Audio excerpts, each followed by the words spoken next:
nabanggit mo ang drip irrigation sa ating tanim na ampalaya. Kumusta ang inyong paggamit ng drip irrigation? So kung titingnan po natin ating drip irrigation, ito po ay maganda. Kahit po siya ay napakakaba, maganda pa rin po yung kanyang tubig. Yung ganito lang po siya. Kung titingnan po natin, ayan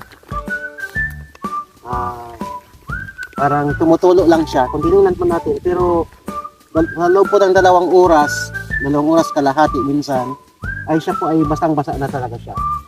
So tingnan natin, kapain natin.